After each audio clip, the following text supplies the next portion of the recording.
Was Andrew Tate actually the world kickboxing champion? Whether you like him or not, you have to admit it takes guts to step in the ring over 85 times like he did. But in this video, I want to actually get to the bottom of the question, was Andrew Tate actually a world kickboxing champion? And furthermore, was he even a good kickboxer?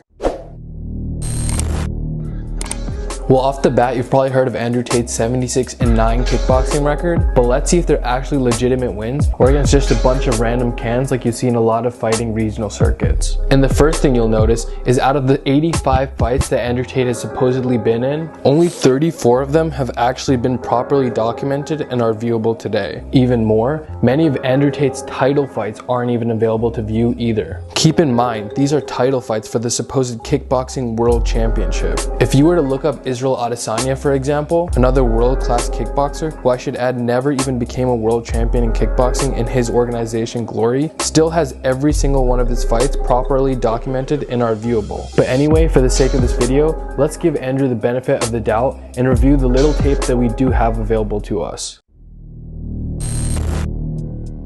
Watching Andrew Tate's kickboxing fights, you'll notice he does have some great qualities to his technique. He does a good job managing range, as expected from someone who tends to fight in matchups where he has the height and range advantage. Throughout his fights, you'll see him using teeps to keep his opponent in the outer bounds of his striking distance to prevent them from getting inside and potentially swarming him. You'll also notice that he has an interesting habit of throwing techniques from the same side of the opponent, which most fighters don't do.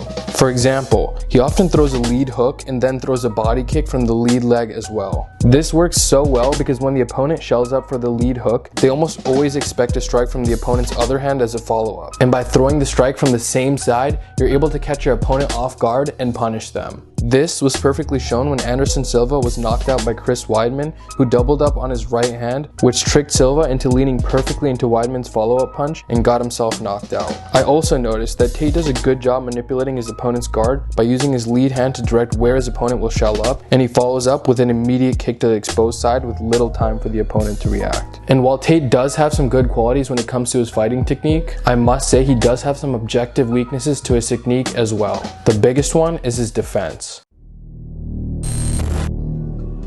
He has a bad habit of keeping his hands low, and while that is common amongst karate-style fighters, he continues to do so even within striking range of his opponents, which he has got punished for on many occasions. Instead of keeping his hands up, he tends to pull back in hopes of being out of range when his opponent throws, but he leaves his chin out fully in the air in the process. And while that might have worked out for him most of his career, since he spent it fighting fighters that are much shorter and with less range than him, when he didn't have that advantage, this technique did not work out for him whatsoever. In this video available on YouTube, you'll see Andrew facing a fighter with similar height and range, and he gets punished for his poor defense and ultimately knocked out.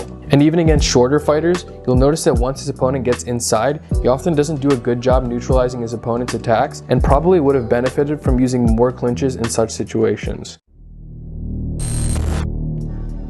So after all of this, you might say, well, that doesn't make any sense. Andrew Tate was the 4-time world kickboxing champion, right? Well, that's where you would be wrong. The idea of calling a champion in ISKA as the world kickboxing champion is honestly ridiculous. Anyone that's familiar with kickboxing knows that the only two kickboxing organizations that are actually on the top of the sport are Glory and K1. Not to mention, even a champion of K1 wouldn't call themselves a world kickboxing champion. They would just be named the K1 champion. These organizations are so much stronger and reputable that even Israel Adesanya, who is one of the most successful UFC middleweight champions ever, who had over 100 kickboxing fights, never managed to become the Glory kickboxing champion. Not to mention, many of the opponents that Tate had faced in ISKA were outright tomato cans. Just two examples of this would be when Tate had over 40 wins facing a man with a 3-2 record. And when Tate had over 70 wins, he fought a 19-year-old fighting his kickboxing debut. This is outright terrible and even unprofessional matchmaking on ISKA's part, and even makes me question the quality of Tate's entire resume. That being said, I would say I think Tate's claims that he was the 4-time world kickboxing champion is plain false, and honestly that's like saying an American MLS Soccer League championship winning team is the world soccer champions, because you would say no, the FIFA World Cup champions are the world soccer champions. And that's exactly how it sounds, saying Tate was the world kickboxing champion